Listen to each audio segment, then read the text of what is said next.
નમસ્કાર મિત્રો, શ્રી સારસ્વત વિદ્યાલય રાતાવાપી આપ સૌનું હાર્દિક સ્વાગત કરે છે. મિત્રો, હું વિશેષ ગોસ્વામી આજે ધોરણ 11 જીવ વિજ્ઞાનની અંદર પ્રકરણ નંબર 7 પ્રાણીઓમાં રચનાકીય આયોજન વિશે ચર્ચા કરીશ. આપણે આ ચેપ્ટરની અંદર ઓલરેડી પ્રાણી પેશીઓ ભણી ગયા છે, અળસિયા વિશે સવિસ્તાર સમજી ગયા અને દેડકો એટલે કે ઉભયજીવી વિશે ઓલરેડી આપણે કેટલાક ટોપિક ભણી ગયા કે જેની અંદર આપણે એની બાહ્યાકાર વિદ્યા ભણ્યા અને અંતસ્થ વિદ્યાની અંદર આપણે પાચન તંત્ર ભણી ગયા છે, શ્વસન તંત્ર પણ ભણી ગયા છે. મિત્રો, તમે જેમ જેમ ભણતા જાઓ છો તેમ તેમ તમને એક વસ્તુનો ખ્યાલ આવશે કે આના જે તંત્રો છે, દેડકાના જે તંત્રો છે એ મનુષ્યના તંત્ર સાથે ઘણી બધી સમાનતા ધરાવતા છે. બરાબર છે? એટલે જ આપણે પ્રાણીઓથી શરૂઆત કરીએ છીએ, ત્યાર પછી આપણે મનુષ્યના બધા જ તંત્રો 11મા ધોરણની અંદર જ એક એક ચેપ્ટર લઈને ભણતા જશું. આજે આપણે શરૂઆત કરીશું પરિવહન તંત્ર. શું? પરિવહન તંત્ર. હવે પરિવહન તંત્ર એટલે કે એને બીજી રીતે બોલવું હોય તો રુધિરાભિષણ તંત્ર પણ કહેવામાં આવે. શું કહેવામાં આવે?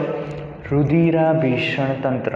તો રુધિરાભિષણ તંત્ર એટલે એમાં રુધિર તો આવશે જ. અને રુધિર કઈ પેશી છે જરાક યાદ કરી લો. રુધિર વિશિષ્ટ સંયોજક પેશી છે. શું છે? વિશિષ્ટ સંયોજક પેશી. તો અહીં રુધિર પરિવહન તંત્ર વિશે આપણે ચર્ચા કરીશું. મનુષ્યના પરિવહન તંત્રથી ઘણું બધું મળતું આવશે. એક્ઝેક્ટલી સરખું છે એવું નહીં કહીશું, પરંતુ ઘણું બધું મળતું આવશે. પરિવહન તંત્ર. તો અહીં દેડકાની અંદર પરિવહન તંત્ર પૂર્ણ વિકસિત છે, સંપૂર્ણ રીતે વિકસિત પામેલું છે. બીજું, બે પ્રકારના પરિવહન તંત્ર આવે, ખુલ્લા પ્રકારનું અને બંધ પ્રકારનું. અળસિયામાં પણ બંધ પ્રકારનું હતું, અહીં પણ બંધ પ્રકારનું છે. ખુલ્લા પ્રકારનું શેમાં હોય? વંદાની અંદર હોય. તો બંનેમાં બંધ પ્રકાર. એટલે શું? રુધિર હંમેશા નલિકાઓ અને નલિકાઓ દ્વારા જ વહન પામશે. એમાં કોટરોમાં રુધિર ઠલવાતું નથી. પરિવહન તંત્ર શેનું બનેલું? તો એમાં મુખ્ય અંગ હૃદય, ત્યાર પછી રુધિર વાહિનીઓ, એમાં તમે શિરાઓ અને ધમનીઓ લઈ શકો, રુધિર કેશિકાઓ પણ લઈ શકો, અને મુખ્ય ઘટક કયો? રુધિર. લસિકા તંત્ર પણ ધરાવે. મિત્રો, લસિકા તંત્ર વિશે તમે 10મા ધોરણમાં ભણી ચૂક્યા છો. આજે લસિકા તંત્ર શું છે થોડુંક અને લસિકા શું છે થોડીક માહિતી આપીશ. લસિકા તંત્ર પણ ધરાવે છે. તો લસિકા તંત્ર શેની બનેલી છે? તો પહેલું લસિકા એટલે જે પ્રવાહી ભાગ હોય, જેમ કે આમાં રુધિર છે તેવી રીતે અહીંયા પ્રવાહી ભાગ શું છે? લસિકા.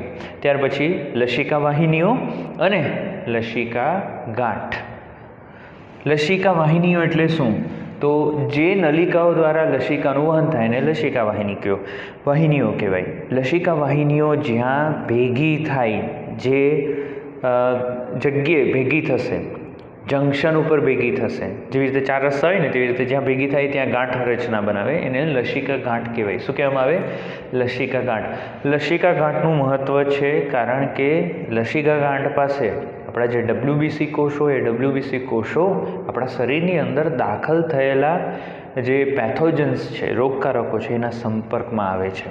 તો રોગપ્રતિકારક તંત્ર સાથે પણ સંકળાયેલું છે લસિકા ગાંઠો. સૌથી પહેલાં આપણે ચર્ચા કરીશું હૃદય વિશે. શેના વિશે? હૃદય વિશે. હૃદયની વાત કરીએ તો ભાઈ ઉભયજીવીઓ જે છે એ ઉભયજીવીઓમાં હૃદય ત્રિખંડી છે. ચેપ્ટર નંબર 4 પ્રાણી સૃષ્ટિ, એની અંદર આ વસ્તુ આપણે ભણી ગયા કે ઉભયજીવીઓ જે છે, ઉભયજીવીઓમાં હૃદય કેવું છે?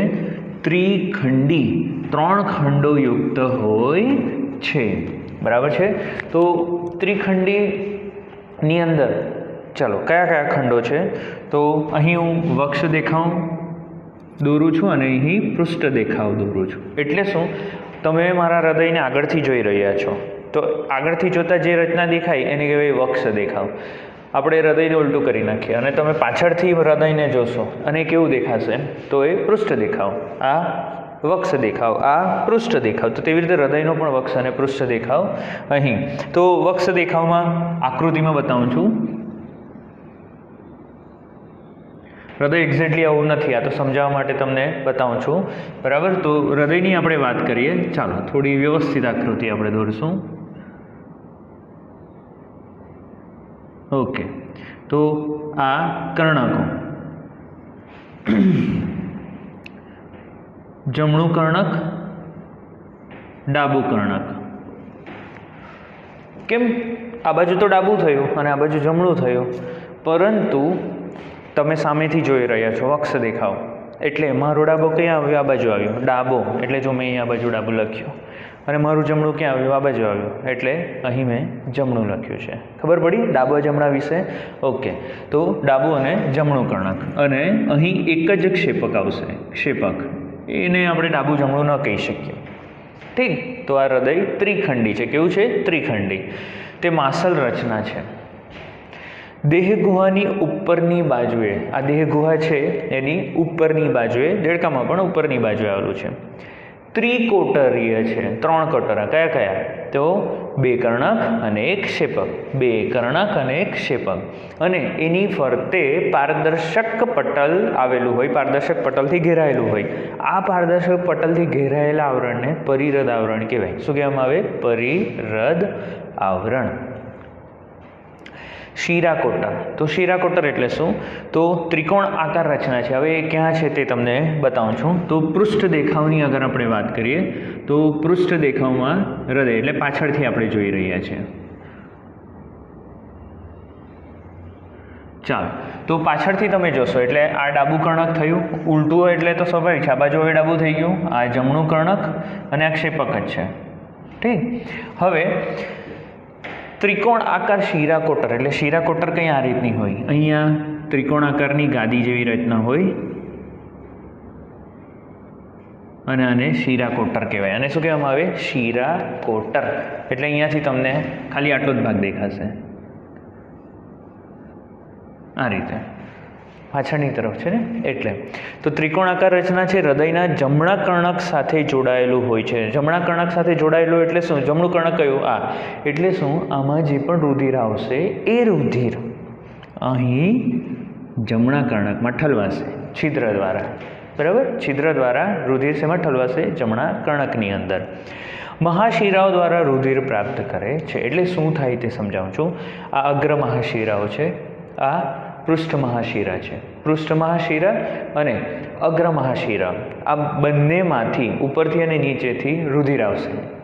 શિરા એટલે શું અને ધમની એટલે શું? તો ધમની હૃદયથી રુધિરને અંગો તરફ લઈ જાય એ રુધિર વાહિનીઓને ધમની કહીએ. એટલે ધમની હંમેશા રુધિરને ક્યાં લઈ જશે? હૃદયથી દૂર લઈ જાય. અને રુધિરને અંગોથી હૃદય તરફ લાવે. હૃદય તરફ લાવે ને શું કહેવાય? શિરા. તો અહીંયા રુધિર આપણે હૃદયની અંદર ઠાલવીએ છીએ ને, એટલે આ શિરા કોટર થયું, કારણ કે કોટર જેવી થેલી જેવી રચના છે. અને અહીં અગ્ર મહાશિરાઓ અને પશ્વ મહાશિરાઓ જે છે એના દ્વારા રુધિર સૌપ્રથમ આ શિરાકોટરમાં ઠલવાય અને શિરાકોટરમાંથી પછી શેમાં ઠલવાશે? તો જમણા કર્ણકની અંદર ઠલવાય છે. આપણા હૃદયની અંદર પણ ઓક્સિજન વિહીન રુધિર પહેલાં ક્યાં ઠલવાય? જમણા કર્ણકની અંદર. અહીંયા પણ કેવું? ઓક્સિજન વિહીન રુધિર ક્યાં ઠલવાય? જમણા કર્ણકની અંદર. શંકુધમની. તો હૃદયની વક્ષ સપાટીએ શંકુધમની આવેલી હોય છે. એટલે શું? તો અહીં શું થશે? તો જમણા કર્ણકની અંદર અશુદ્ધ રુધિર આવ્યું, બરાબર છે. ડાબા કર્ણકની અંદર ફુફ્ફુસીય શિરા દ્વારા, શેના દ્વારા? ફુફ્ફુસીય શિરા દ્વારા ઓક્સિજનયુક્ત રુધિર આવશે. આ ઓક્સિજનયુક્ત રુધિર અને ઓક્સિજન વિહીન રુધિર બંને ક્યાં ઠલવાશે? ક્ષેપકમાં. એટલે ક્ષેપકની અંદર અહીંયા રુધિર કેવું થઈ જાય? મિશ્ર થઈ જાય. કેવું થઈ જાય? મિશ્ર થઈ જાય. મિશ્ર થઈ જાય તો શું થવાનું? કોઈ તકલીફ નથી થવાની. કેમ? કારણ કે દેડકો જે છે એ દેડકામાં એટલી બધી ક્રિયાઓ નથી થતી કે જેના માટે એણે ઓક્સિજન બહુ બધું જોઈએ. એટલે અહીં મિશ્ર રુધિર હશે તો ચાલી જશે. આપણા શરીરમાં પુષ્કળ પ્રમાણમાં ઉર્જા ઉત્પન્ન થતી હોય છે, આપણે કરવી પડે છે વિવિધ ક્રિયાઓ કરવા માટે. દેડકો શિયાળામાં શીત સમાધિ લે, લાસ્ટ ટાઈમ ભણેલા. ઉનાળામાં ગ્રીષ્મ સમાધિ લે, એટલે એને એટલી ઉર્જાની જરૂરત જ નથી પડતી. આપણને ઉર્જાની પુષ્કળ જરૂર પડે. એટલે આપણા શરીરમાં કશે પણ ઓક્સિજનયુક્ત અને ઓક્સિજન વિહીન રુધિર મિશ્ર થતું નથી. અને આપણે ચતુષ્ખંડી છે, બરાબર? આપણું હૃદય કેવું છે? ચતુષ્ખંડી. અહીંયા એટલી ઓક્સિજનની જરૂરિયાત નથી, એટલે ત્રિખંડી છે, એટલે મિશ્ર થઈ જશે રુધિર. તો આ રુધિર અહીંયા ઠલવાયા પછી, ક્ષેપકમાં ઠલવાયા પછી હવે અહીં વિશિષ્ટ પ્રકારની રચના, જેને શંકુધમની કહેવાય. શું કહેવામાં આવે? શંકુધમની. તો ક્ષેપકમાંથી મિશ્ર રુધિર આ શંકુધમની દ્વારા અંગો તરફ વહન પામશે. તો શંકુધમની હૃદયની વક્ષ સપાટી આવેલું છે, ક્ષેપક તેમાં ખુલે એટલે ક્ષેપકમાંથી રુધિર શંકુધમનીમાં જાય, શંકુધમનીમાંથી રુધિર પછી ક્યાં જશે? અંગોમાં. બરાબર છે. વિવિધ અંગોમાંથી ક્યાં જશે? તો શિરાઓ દ્વારા શિરા કોટરમાં, ત્યાંથી ક્યાં જશે? જમણા કર્ણકમાં. બરાબર. અહીં રુધિર જે આગળ વધે છે એમાંથી કેટલુંક રુધિર ફેફસા પાસે જશે અને ફેફસામાં ઓક્સિજન ગ્રહણ કરીને ફરીથી ડાબા કર્ણકની અંદર ઠલવાશે.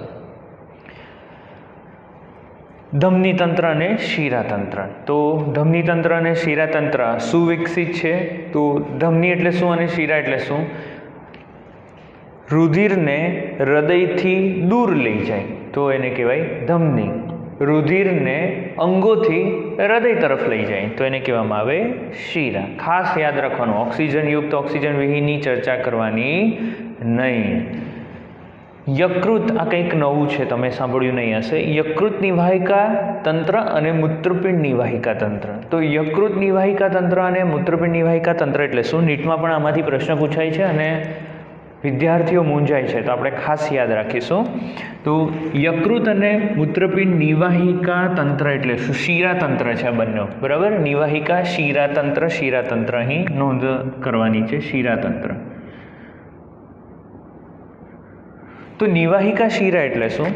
તો મિત્રો આપણા શરીરની અંદર મોટે ભાગે એવું થાય કે કોઈ બી અંગ હોય એ અંગમાંથી જે રુધિર બહાર નીકળે એ શેના દ્વારા નીકળે? રુધિરવાહિનીઓ. એ રુધિરવાહિનીને આપણે શું કહીએ? શિરા કહીએ. અંગમાંથી જે પણ રુધિરવાહિની બહાર નીકળે એને શિરા કહીએ.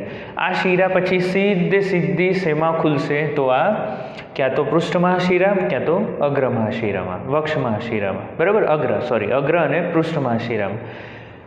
પરંતુ કેટલીક શિરાઓ જે છે એ શિરાઓ સીધી હૃદયમાં ખુલવાની જગ્યાએ પહેલાં કોઈ અંગમાંથી પસાર થાય અને ત્યાંથી પછી એ મુખ્ય શિરામાં જોડાઈ જાય. આવી શિરાઓને નિવાહિકા શિરા કહેવાય. તો સમજાવું છું તમને. ઉદાહરણ તરીકે જઠર છે.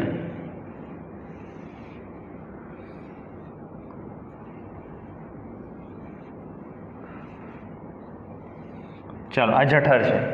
જઠરમાંથી અથવા આપણે પાચનતંત્ર બી કહી શકીએ. બરાબર. જઠર, નાનું આંતરડું, એમાંથી શિરાઓ નીકળી. બરાબર. ચાલો, એ શિરાઓ સીધી ક્યાં જવી જોઈએ? એ શિરા સીધી હૃદયમાં ખુલવી જોઈએ. શેમાં? તો જમણા કર્ણકમાં. પરંતુ એવું નથી થતું. અહીં આ જે શિરા છે એ શિરા સૌ પ્રથમ યકૃતમાં દાખલ થશે.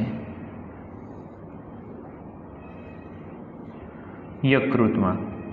બરાબર. ઓકે. તો યકૃતમાં પહેલાં જશે અને ત્યાંથી પછી એ શિરા હૃદયમાં જશે. તો આને કહેવાય યકૃત નિવાહિકા શિરા. શું કહેવામાં આવે? યકૃત નિવાહિકા શિરા. બીજું, દેડકાની વાત કરીએ. આપણે દેડકામાં જ ચર્ચા કરી છે. દેડકાના જે પશ્વ ઉપાંગો છે એ પશ્વ ઉપાંગોમાંથી જે શિરા, ઉપાંગ એ બી અંગત થયો ને, એ શિરાઓ અહીં આવશે. એ શિરાઓ સીધી પૃષ્ઠમહાશિરામાં દાખલ નથી થતી, એટલે કે પશ્વમહાશિરામાં દાખલ નથી થતી. બરાબર. તો અહીં પશ્વમહાશિરામાં દાખલ થવા પહેલાં તે મૂત્રપિંડમાંથી પસાર થાય છે. શેમાંથી? મૂત્રપિંડમાંથી. બરાબર.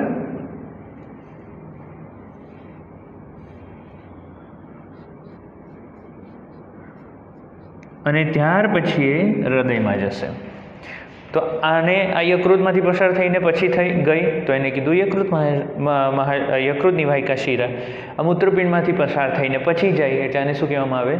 મૂત્રપિંડ નિવાહિકા શિરાતંત્ર. આવું કેમ? આવી સિસ્ટમ શા માટે જરૂર પડી?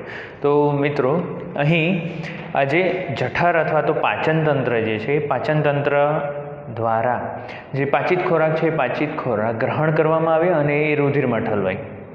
હવે રુધિરમાં ઠલવાયા પછી આ જે ખોરાકના ઘટકો છે એ ખોરાકના ઘટકો ઉપર ઘણી બધી પ્રોસેસિંગ કરવાની હોય અને આ પ્રોસેસિંગ જે છે પ્રોસેસિંગ શેમાં થાય? યકૃતમાં થાય. યકૃતને રાસાયણિક ફેક્ટરી પણ કહેવામાં આવે. શું કહેવામાં આવે? રાસાયણિક ફેક્ટરી. ખૂબ મહત્ત્વનું અંગ છે અને ઘણા બધા કામો કરે. આપણા શરીરના ચયાપચયને લગતા ઘણા બધા કામો જે છે એમાં યકૃત જે છે ઘણા બધા કાર્યો કરશે. તો અહીં રુધિરની અંદર જે ખોરાક, પાચિત ખોરાક દાખલ થયો એ સીધો શરીરમાં ડિસ્ટ્રીબ્યુટ વહેંચી નહીં શકીએ આપણે, એનું પ્રોસેસિંગ કરવું પડે અને પ્રોસેસિંગ ક્યાં થાય? યકૃતમાં થાય. એટલે સૌ પ્રથમ પાચન તંત્રમાંથી જે શીરાઓ છે, શીરાઓ રુધિરને યકૃતમાં લઈ જાય, યકૃતમાં એનું પ્રોસેસિંગ થાય અને ત્યાર પછી આગળ વહન કરાવશે. અહીં મૂત્રપિંડની વાત કરીએ તો નીચેના અંગો જે છે, ઉપાંગો, પશ્વ ઉપાંગો, એમાંથી રુધિર જે છે એ રુધિર અહીં દાખલ થશે, ગાળણની પ્રક્રિયા થશે અને ગાળણની પ્રક્રિયા પછી આગળ વધશે. બરાબર. તો દેડકાની અંદર બે પ્રકારની નિવાહિકા શિરાતંત્ર, બરાબર. દેડકામાં વિશિષ્ટ શિરા જોડાણ જે છે એ શિરા જોડાણ જોવા મળે. કોની કોની વચ્ચે? એક યકૃત અને આંતરડા વચ્ચે, અને એ નિવાહિકા શિરાતંત્રને કહેવાય યકૃત નિવાહિકા શિરાતંત્ર. અને બીજું મૂત્રપિંડ અને શરીરના નીચેના ભાગ વચ્ચે, બરાબર. મૂત્રપિંડ અને શરીરના નીચેના ભાગ વચ્ચે એને મૂત્રપિંડ નિવાહિકા શિરાતંત્ર કહેવાય છે. મિત્રો, મનુષ્યની અંદર આ બેમાંથી, જો નીટ માટે મહત્વનું છે એટલે યાદ રાખજો, મનુષ્યની અંદર આ બેમાંથી ફક્ત આપણી પાસે યકૃત નિવાહિકા શિરાતંત્ર જ છે. મૂત્રપિંડ નિવાહિકા શિરાતંત્ર આપણા શરીરમાં આવેલી નથી. યાદ રાખીશું આપણે. ચાલો રુધિરની વાત કરીએ તો રુધિર જે છે, રુધિર રસ અને રુધિર કોષોનું બનેલું છે. શેનું શેનું બનેલું? રુધિર રસ અને રુધિર કોષોનું. આપણા જેવું. તમને યાદ હોય તો અળસિયામાં આપણે ભણેલા કે એની અંદર આરબીસી નહીં હતા, અહીં આરબીસી છે. તો રુધિર કોષો કયા કયા છે? તો રુધિર કોષોમાં આરબીસી, રેડ બ્લડ સેલ, એને રક્તકણો પણ કહેવામાં આવે, એને ઇંગ્લિશમાં ઇરિથ્રોસાઇટ્સ કહેવાય. શું કહેવામાં આવે? ઇરિથ્રોસાઇટ્સ. બોલવાનું મારી સાથે, ઇરિથ્રોસાઇટ્સ. જેટલું વધારે શબ્દો બોલશો ને એટલા યાદ રહેશે. ડબ્લ્યુબીસી આ પણ આવેલા, આપણા શરીરમાં પણ રુધિરમાં આવેલા છે. વ્હાઇટ બ્લડ સેલ અથવા એને છે ને કોર્પસ સેલ કહેવાય. રેડ બ્લડ કોર્પસ સેલ અને વ્હાઇટ બ્લડ કોર્પસ સેલ, શ્વેત કણો. ઇંગ્લિશમાં એને લ્યુકોસાઇડ કહેવાય. શું કહેવામાં આવે? લ્યુકોસાઇડ. અને બીજું છે રુધિર કણિકાઓ. ત્રીજું કયું આવશે? રુધિર કણિકાઓ. અહીં આરબીસીમાં હિમોગ્લોબિન આવેલું હોય. અળસિયાને યાદ કરીએ તો અળસિયામાં હિમોગ્લોબિન શેમાં હતું? રુધિર રસની અંદર દ્રાવ્ય હતું. અહીં મનુષ્યની જેમ હિમોગ્લોબિન ક્યાં છે? તો આરબીસીની અંદર હિમોગ્લોબિન હોય છે. પરંતુ મનુષ્ય કરતાં થોડુંક તો અલગ હોય ને. જેવી રીતે મનુષ્યમાં મૂત્રપિંડ નિવાહિકા શિરાતંત્ર નથી, આ દેડકા પાસે છે. એવી જ રીતે અહીં દેડકામાં આ જે કોષો છે બધા જ કોષો કોષ કેન્દ્રયુક્ત હોય, પરંતુ મનુષ્યની અંદર જે આરબીસી છે એ આરબીસી કોષ કેન્દ્ર, પુખ્ત આરબીસી કોષ કેન્દ્ર ધરાવતું નથી. તો મારો પ્રશ્ન, કેમ નહીં? કોષ કેન્દ્ર વગર કોષ કેવી રીતે સર્વાઈવ કરી શકે, ટકી શકે? અને કેમ કોષ કેન્દ્ર નથી? તમારા માટે એક પ્રશ્ન વહેતો મૂકી દીધો, તમારે એનો જવાબ શોધવાનો છે. પ્રશ્ન પૂછાય છે, યાદ રાખજો. આપણે બીજી વાર ક્યારેક ચર્ચા કરીશું. લસિકા વિશે ચર્ચા કરીએ તો લસિકા એટલે શું? સૌપ્રથમ સમજવાની જરૂર છે. એક અંગ દોરું છું. અહીં ઘણા બધા કોષો યુક્ત છે. અંગ બહુ મોટી સંખ્યામાં કોષોનો બનેલો છે. સ્વાભાવિક છે, એમાં ઘણી બધી પેશીઓ જોવા મળે. હવે આ અંગના કોષોને સતત કાર્ય કરવા માટે શું જોઈએ? પોષક પદાર્થો જોઈએ, ઓક્સિજન જોઈએ. ત્યાર પછી એણે મુક્ત કરેલા અથવા ઉત્સર્જિત કરેલા નકામા પદાર્થો અને કાર્બન ડાયોક્સાઇડને પાછું કાઢવાનો પણ હોય. તો આ બધી પ્રક્રિયામાં કોણ મદદ કરે? રુધિર. તો સૌપ્રથમ અંગો તરફ રુધિર કેવી રીતે આવશે? ધમની દ્વારા. એ ધમની દ્વારા રુધિર કોને મળશે? અંગને. અને ત્યાર પછી નકામા પદાર્થો લઈને શીરા દ્વારા એ રુધિર નીકળી જશે. અહીં ભાઈ આપણે બંધ પ્રકારનું રુધિર અભિસરણ તંત્ર ધરાવીએ એટલે અહીંયા ખુલ્લું તો થવાનું જ નથી. એટલે અંગની અંદર નાની નાની રુધિર કેશિકાઓનું નિર્માણ થશે. નાની પાઇપલાઇન ડિસ્ટ્રીબ્યુશન માટે.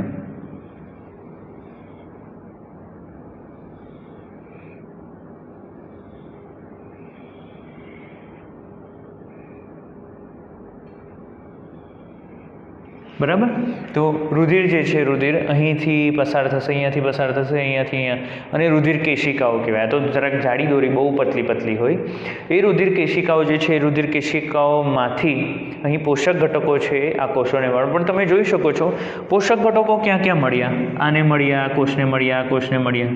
દૂરના જે કોષો છે, આ બધા કોષો છે, અહીંયા વચ્ચેના કોષો, અહીંયાના કોષો, એને કેવી રીતે મળશે? તો દૂર છે, ઘણા દૂર છે. તો અહીં શું થશે? આ જે રુધિર કેશિકાઓ છે એ રુધિર કેશિકાઓની દિવાલમાં નાના નાના છિદ્રો હોય. શું હોય? નાના નાના છિદ્રો. એ નાના નાના છિદ્રોમાંથી રુધિર જે છે, રુધિરનો પ્રવાહી ભાગ બહાર નીકળે અને અહીં અંગની અંદર આવેલા આંતરકોષીય અવકાશ. આંતરકોષીય અવકાશ એટલે શું? ભાઈ એક કોષ, બીજો કોષ, ત્રીજો કોષ, આ કોષોની વચ્ચેની જગ્યાને આંતરકોષીય અવકાશ કહેવાય. તો અહીં આ જે રુધિર કેશિકાઓ છે, રુધિર કેશિકાઓમાંથી જે રુધિર વહેતું હોય એમાંનો પ્રવાહી ભાગ બહાર નીકળે અને આંતરકોષીય અવકાશમાં ચાલ્યો જાય. હવે એ પ્રવાહી ભાગ પોતાની સાથે ઓક્સિજન પણ લઈને જશે, પોષક ઘટકો પણ લઈને જશે, અને એ પછી કોને આપી દે? તો આ કોષોને આપી દે. ત્યાર પછી તો હા, હવે આ પ્રવાહીને લસિકા કહેવાય. શું કહેવાય? પ્રવાહી ભાગ જે છે કે જે આંતરકોષીય અવકાશમાં ચાલ્યો ગયો, ક્યાંથી નીકળ્યું? રુધિર કેશિકાઓમાંથી. કોનો ભાગ છે? રુધિરનો જ ભાગ છે. બરાબર. પરંતુ આ છિદ્રો એટલા બધા નાના છે કે જ્યારે આમાંથી પ્રવાહી બહાર નીકળતું હોય ને ત્યારે એમાં કોષો નહીં આવી શકે, કોષો પસાર નહીં થઈ શકે, અને મોટા મોટા કદના પ્રોટીન પણ બહાર નહીં આવી શકે. એટલે ફક્ત પ્રવાહી ભાગ જ બહાર નીકળશે. રુધિરના પ્રોટીન પણ નહીં બહાર નીકળી શકે મોટા કદના, અને આપણા જે રુધિર કોષો છે એ પણ બહાર નહીં નીકળી શકે. એટલે લસિકા જે છે એ લસિકા રુધિરથી અલગ કેવી રીતે પડે? કારણ કે રુધિરમાં પ્રોટીન અને રક્તકણો છે, પરંતુ અહીં લસિકાની અંદર પ્રોટીન તેમજ રક્તકણો ગેરહાજર હોય છે. હવે આ જે લસિકા છે, લસિકા પોતાના નકામા પદાર્થોને લઈને વિશિષ્ટ પ્રકારની નલિકાઓ દ્વારા ભેગું થશે. બરાબર. ચાલો, તો અહીંયાથી બધેથી આપણે ભેગું કરી નાખીએ. આને લસિકા વાહિની કહેવાય. પછી આ લસિકા વાહિની કોઈક જગ્યાએ શીરામાં પ્રવાહી ભાગને ઠાલવી દેશે, લસિકાને ઠાલવી દેશે. તો આ થયું લસિકા અને લસિકા તંત્ર. ઘણી જગ્યાએ લસિકાઓ જે છે, લસિકાઓ એક જંક્શન ઉપર ભેગી થાય આ રીતે. આ જંક્શનને ગાંઠ કહેવામાં આવે, લસિકા ગાંઠ. શું કહેવામાં આવે? લસિકા ગાંઠ. આ થયું પરિવહન તંત્ર. શું થયું? પરિવહન તંત્ર. પરિવહન દરમિયાન રુધિર પોષક તત્વો, વાયુઓ એટલે કે ઓક્સિજન, કાર્બન ડાયોક્સાઇડ અને પાણી નિયત સ્થાને લઈ જાય છે. રુધિરનું પરિવહન માસલ હૃદયના ધબકવાની ક્રિયા દ્વારા થાય છે. હૃદય ધબકે એટલે રુધિર આગળ પંપ થાય અને એના દ્વારા પરિવહન શક્ય બને. હવે આપણે ચર્ચા કરીશું એક બીજું તંત્ર, ઉત્સર્જન તંત્ર વિશે. શેના વિશે? ઉત્સર્જન તંત્ર. ઉત્સર્જન તંત્ર એટલે શું? નકામા પદાર્થને બહાર કાઢવાનો. હવે આ નકામો પદાર્થ ક્યાંથી આવ્યો તેના વિશે ચર્ચા કરીએ. તો આપણે ખોરાકમાં શું લઈએ? ખોરાકના મુખ્ય ઘટકો: પહેલું કાર્બોદિત, બીજું ચરબી, અને ત્રીજું પ્રોટીન. જો આપણે એક્સેસ અમાઉન્ટમાં, એટલે આપણા શરીરની જે જરૂરિયાત છે, રોજિંદી જરૂરિયાત છે કે આટલું કાર્બોદિત જોઈએ, આટલું પ્રોટીન જોઈએ અને આટલું ચરબી જોઈએ, એના કરતાં વધારે માત્રામાં જો તમે ખાઈ લીધું તો શું થાય? તમારા શરીરની અંદર ગ્રહણ થશે, પછી શું થવાનું? તો વધારે પડતું કાર્બોદિત હશે, એ શરીરમાં સંગ્રહ પામશે. કયા સ્વરૂપે? ગ્લાયકોજન સ્વરૂપે. વધારે પડતું ચરબી શરીરમાં તમે ગ્રહણ કરી લીધું જરૂરિયાત વગરનું, એ પણ સંગ્રહ પામશે. ક્યાં? મેદપૂર્ણ પેશીની અંદર. પરંતુ વધારે પડતો પ્રોટીન જો તમે ગ્રહણ કરેલું હશે, એ પ્રોટીન, વધારાનું પ્રોટીન તમારા શરીરમાં સંગ્રહ પામશે નહીં. તમે એક્સરસાઇઝ નથી કરતા એટલે તમારા કોઈ મસલ બનતા નથી, સામાન્ય શરીર છે. હવે તમારા શરીરને સ્નાયુ બનવા માટે જેટલો પણ પ્રોટીન જોઈએ એ બધું તમારા શરીરમાં વપરાય છે. વધારાનું પ્રોટીન છે તમારા શરીરની અંદર, વધારાનું પ્રોટીન ક્યારે પણ સંગ્રહ પામશે નહીં. તો શરીરની અંદર આ જે વધારાનું પ્રોટીન છે, એ વધારાનું પ્રોટીનનો નિકાલ કરવામાં આવે, એને શરીરમાં સંગ્રહ કરવામાં આવતો નથી. આ જે પ્રોટીન છે એ પ્રોટીન ને છૂટું પાડાય એટલે એમાંથી શું બને? Amino acid. કારણ કે પ્રોટીન શેના બનેલા છે? એમિનો એસિડના. 9મા ચેપ્ટરની અંદર ભણીશું આપણે. આ જે એમિનો એસિડ છે એ એમિનો એસિડની અંદર બે ગ્રુપ આવેલા, એક એમિનો જૂથ અને બીજું કાર્બોક્સિલિક જૂથ. તો એમાંથી એમિનો જૂથને દૂર કરાય, બરાબર છે, એમોનિયા. આ એમોનિયા જે છે એ એમોનિયા 3 સ્વરૂપે શરીરમાંથી બહાર કાઢવામાં આવે. જુદા જુદા પ્રાણીઓ જુદી જુદી રીતે. કોઈક એમોનિયા સ્વરૂપે જ બહાર કાઢશે, કેટલાક પ્રાણીઓ એને યુરિયા સ્વરૂપે ત્યાગ કરે અને કેટલાક પ્રાણીઓ એને યુરિક એસિડ સ્વરૂપે ત્યાગ કરે, બરાબર. તો યકૃત દ્વારા આ બધી જે પ્રક્રિયાઓ છે યકૃત દ્વારા થાય. આ જે રૂપાંતરણની પ્રક્રિયાઓ છે શેના દ્વારા થાય? યકૃત દ્વારા. મેં તમને કીધું ને યકૃત મહત્વનું અંગ છે. તો જે પ્રાણીઓ ઉત્સર્ગ પદાર્થોને નાઇટ્રોજનયુક્ત એમોનિયા NH3, બરાબર ને, એટલે એમોનિયા એટલે સ્વાભાવિક છે નાઇટ્રોજન છે, તો નાઇટ્રોજનયુક્ત ઉત્સર્ગ પદાર્થોને જે પ્રાણીઓ અમોનિયા સ્વરૂપે ત્યાગ કરે ને એમોનિયા ત્યાગી પ્રાણીઓ કહેવાય.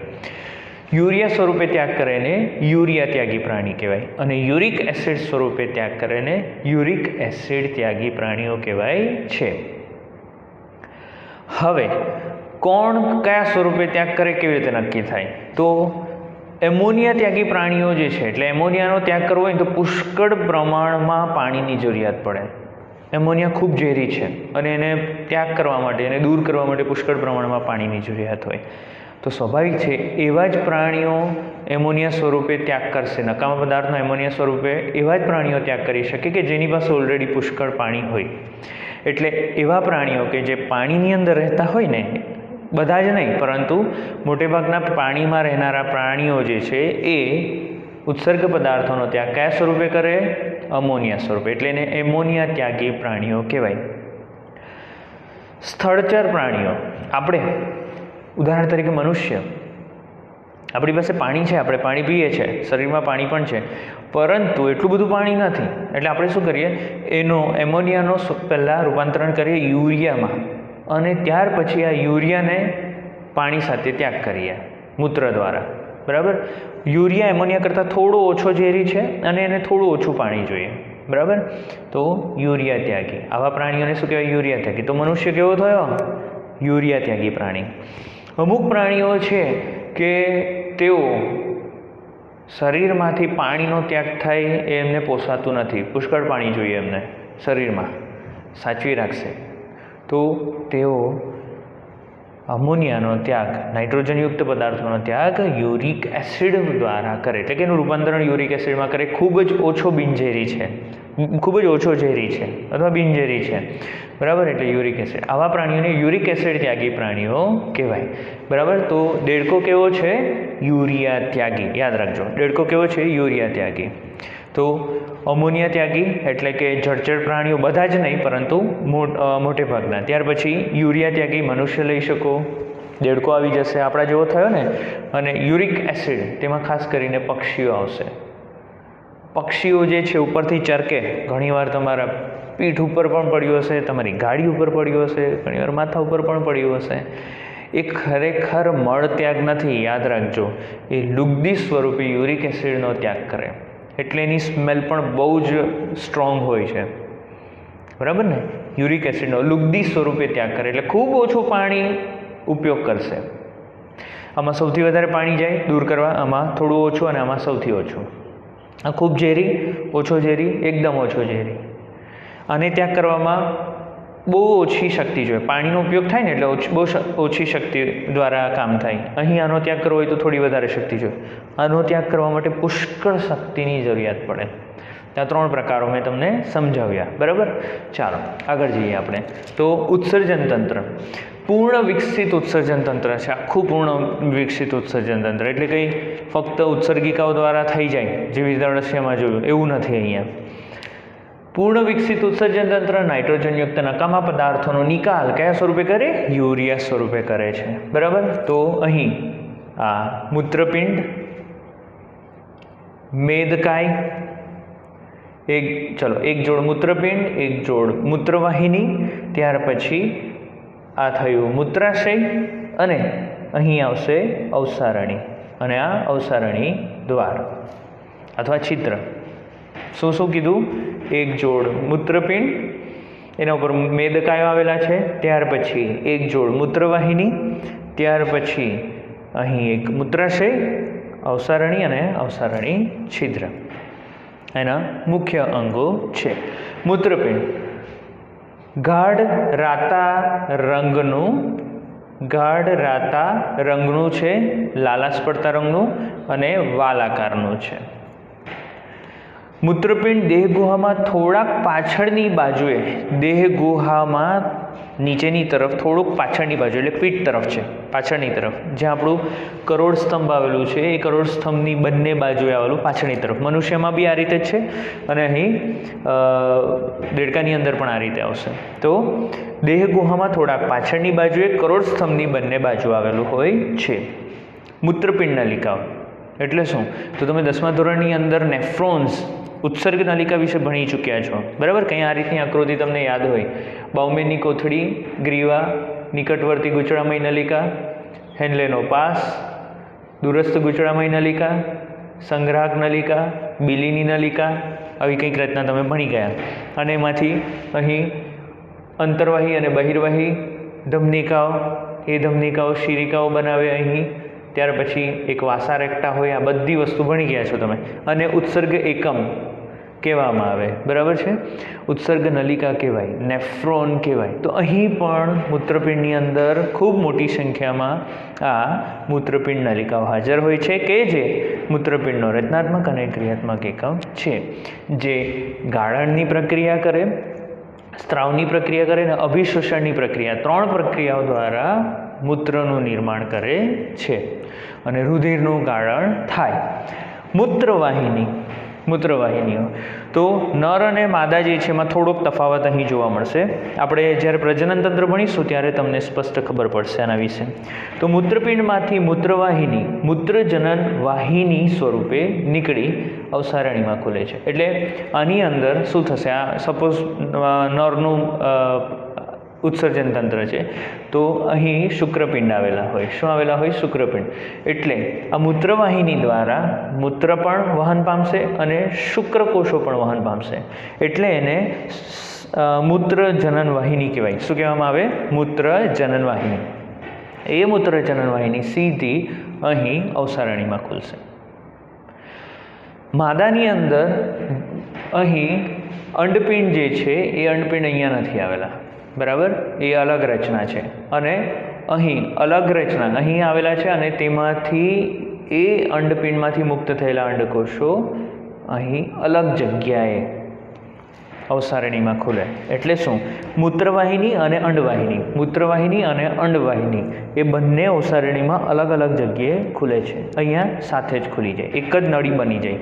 એટલે એને મૂત્રવાહિની કે પછી જનનવાહિની નહીં કહેવાય, એને મૂત્રજનનવાહિની કહેવાય. શેમાં? નરમાં, બરાબર? ચાલો, મૂત્રાશય. અહીં આકૃતિમાં મૂત્રાશય દર્શાવેલું છે, બરાબર છે? પાચન તંત્રમાં પણ આ આકૃતિ હતી. પાતળી દિવાલવાળું મૂત્રાશય મળાશયની વક્ષ બાજુએ આગળની તરફ, આ મળાશય છે, તો એ મળાશયની વક્ષ બાજુએ આગળની તરફ આવેલું હોય છે અને તે શેમાં ખુલે છે? અવસારણીમાં ખુલે છે. આ મળાશયનો નીચેનો ભાગ એને અવસારણી કહેવાય. તો અવસારણીમાં ખુલે છે. હમણાં જ ચર્ચા કરી, સવિસ્તાર ભણી ગયા કે ભાઈ દેડકો કેવો છે? મનુષ્યની જેવો. કેમ? યુરિયા ત્યાગી પ્રાણી છે, એટલે યુરિયા સ્વરૂપે ઉત્સર્ગ પદાર્થનું ઉત્સર્જન કરે. અહીં ઉત્સર્જનમાં શું થાય? તો સૌપ્રથમ રુધિર કે જેમાં નકામા પદાર્થો હોય, એ નકામા પદાર્થો કયા? તો નાઇટ્રોજનયુક્ત નકામા પદાર્થ કયો? યુરિયા, ઉત્સર્ગ દ્રવ્ય.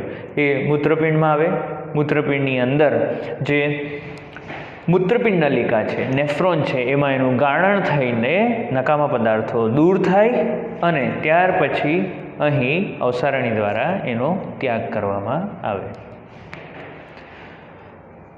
હવે આપણે ચર્ચા કરીશું અંતઃસ્ત્રાવી ગ્રંથિઓ વિશે. શેના વિશે? અંતઃસ્ત્રાવી ગ્રંથિઓ. અંતઃસ્ત્રાવી ગ્રંથિ એટલે શું? તો આ કંઈ તમારા માટે નવો શબ્દ નથી. આપણે આ જ ચેપ્ટરની અંદર પ્રાણીપેશી જ્યારે ભણ્યા ને ત્યારે અધિચ્છદીય પેશીની અંદર આપણે ગ્રંથિઓ વિશે અભ્યાસ કર્યો. એની અંદર 2 પ્રકારની ગ્રંથિ ભણ્યા. કઈ? બહિસ્ત્રાવી ગ્રંથિ અને અંતઃસ્ત્રાવી ગ્રંથિ. એટલે હું અત્યારે બહુ ચર્ચા નહીં કરીશ, તમે ફરીથી વિડીયો જોઈ લેજો. તો અંતઃસ્ત્રાવી ગ્રંથિ જે છે એ અંતઃસ્ત્રાવનો સ્ત્રાવ કરે અને એના દ્વારા આપણા શરીરની વૃદ્ધિ અને વિકાસ જે છે અને વિવિધ કાર્યો છે એનું નિયંત્રણ અને નિયમન થાય. ચેતાતંત્ર તો કરે જ છે, એની સાથે સાથે આ અંતઃસ્ત્રાવી તંત્ર પણ કરે. મનુષ્યની અંદર પણ છે, 10મા ધોરણમાં ભણી ગયા અને 11મા ધોરણમાં આપણે છેલ્લા ચેપ્ટરોમાં સવિસ્તર ભણીશું. તો નિયંત્રણ અને સહનિયમન તંત્ર અહીં દેડકામાં પણ પૂર્ણ વિકસિત છે અને અંતઃસ્ત્રાવી ગ્રંથિઓ અને ચેતાતંત્ર દ્વારા તેનું નિયમન અને નિયંત્રણ થાય છે. તો અંતઃસ્ત્રાવી ગ્રંથિઓ કઈ કઈ? પહેલું પિટ્યુટરી ગ્રંથિ, મગજમાં આવેલી. ત્યાર પછી થાઇરોઇડ ગ્રંથિ, ગળામાં આવેલી. મનુષ્યમાં ક્યાં આવેલી છે એ બતાવું છું તમને. પિટ્યુટરી ગ્રંથિ ક્યાં આવેલી? આપણા મગજમાં. થાઇરોઇડ ગ્રંથિ ક્યાં આવેલી છે? ગળા પાસે, બરાબર, શ્વાસનળી ઉપર. પેરાથાઇરોઇડ ગ્રંથિ એ થાઇરોઇડ ગ્રંથિની ઉપર જ આવેલી છે. થાઇમસ ક્યાં આવેલી છે? તો અહીં, બરાબર. ઉરોસ્થિ જે છે આપણું વચ્ચેનો અસ્થિ ત્યાં હૃદયની ઉપર અથવા હૃદયની પાસે. પિનિયલ ગ્રંથિ ફરીથી મગજમાં આવેલી છે. સ્વાદુપિંડના કોષપુંજો, તો સ્વાદુપિંડ જે છે એ પક્વાશયની નજીક આવેલી હોય, પક્વાશયના પાસમાં, નાના આંતરડા પાસે, અને એ બંને તરીકે કામ કરે. ઉભયસ્ત્રાવી ગ્રંથિ તરીકે, એટલે અંતઃસ્ત્રાવી બી છે, બહિસ્ત્રાવી બી છે. અને જે સ્વાદુપિંડ છે, સ્વાદુપિંડના બહારના જે કોષો છે, પુટિકામય કોષો, એ ઉત્સેચકોનો સ્ત્રાવ કરે. અને વચ્ચેના થોડાક કોષો જે છે જેને કોષપુંજો કહેવાય, લેંગરહાન્સના કોષપુંજો, એ અંતઃસ્ત્રાવનો સ્ત્રાવ કરે. આલ્ફા કોષો, બીટા કોષો, ઘણા બધા પ્રકારના છે. એડ્રિનલ ગ્રંથિ, મૂત્રપિંડની ઉપરની તરફ આવેલી એડ્રિનલ ગ્રંથિ. અને જનનપિંડો. અહીં જનનપિંડો જે છે એ જનનપિંડોમાં અંડપિંડો આવશે અને શુક્રપિંડો. અંડપિંડો અને શુક્રપિંડો શું ઉત્પન્ન કરે? નર અને માદા જાતીય અંતઃસ્ત્રાવ ઉત્પન્ન કરે છે. તો આ કેટલાક અહીં અંતઃસ્ત્રાવી ગ્રંથિઓ વિશે આપણે ચર્ચા કરી. Thank you so much.